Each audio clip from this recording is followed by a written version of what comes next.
తిలోషిని, అసలు సక్సెస్కి ఉన్న సీక్రెట్కి ఏంటో నీకు తెలుసా? సఫలా ఏకాదశి. అనగనగా చంపావతి అనే రాజ్యంలో మహిష్మన అనే కింగ్ ఉండేవారు. ఆయన కొడుకు పేరు లుంబక. కాని లుంబక చాలా నాటీ.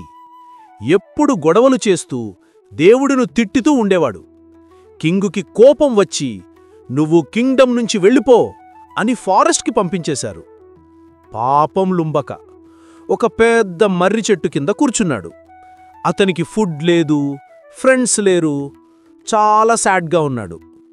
తిలోషిని, ఇప్పుడు లుంబకాకి హెల్ప్ కావాలంటే మన సపోర్ట్ కావాలి. మనం లైక్ చేసి, షేర్ చేసి, కామెంట్ చేసి, సబ్స్క్రైబ్ చేస్తే ఆ పాజిటివ్ ఎనర్జీ లుంబకాకి వెళ్ళి స్టోరీ హ్యాపీగా మారిపోతుంది.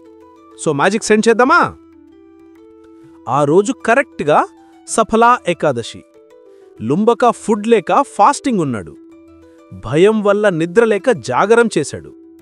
తెలియకుండా కొన్ని ఫ్రూట్స్ గాడ్కి ఆఫర్ చేసి సారీ చెప్పాడు. అది చూసి లార్డ్ విష్ణు హ్యాపీ అయ్యి లుంబకాకి మళ్లీ తన కింగ్డమ్ని ఇచ్చారు. అలా లుంబక జీరో నుంచి హీరో అయిపోయాడు.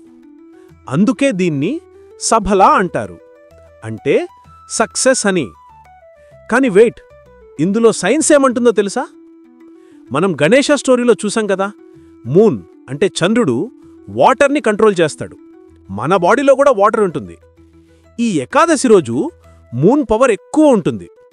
మనం హెవీ ఫుడ్ తినకుండా లైట్గా ఫ్రూట్స్ తింటే మన టమ్మీకి రెస్ట్ దొరుకుతుంది. అప్పుడు మన బ్రెయిన్ సూపర్ షార్ప్గా పనిచేస్తుంది, కాన్సంట్రేషన్ పెరుగుతుంది. అందుకే విన్నర్స్ అందరూ ఏకాదశి రోజు లైట్గా తింటారు. సో తిలోషిని, వస్తున్న డిసెంబర్ 15th మండే మన సఫలా ఏకాదశి. ఆ రోజు నువ్వు 1. లైట్ ఫుడ్, రైస్ కాకుండా ఫ్రూట్స్ ఇంకా మిల్క్ తీసుకో. 2. బీ గుడ్, లుంబకాలాగా మంచి పిల్లల్లాగా ఉండు. 3. ప్రే, గాడ్ని నా స్టడీస్లో సక్సెస్ ఇవ్వు అని అడుగు. మరి సక్సెస్ కొట్టడానికి రెడీయా?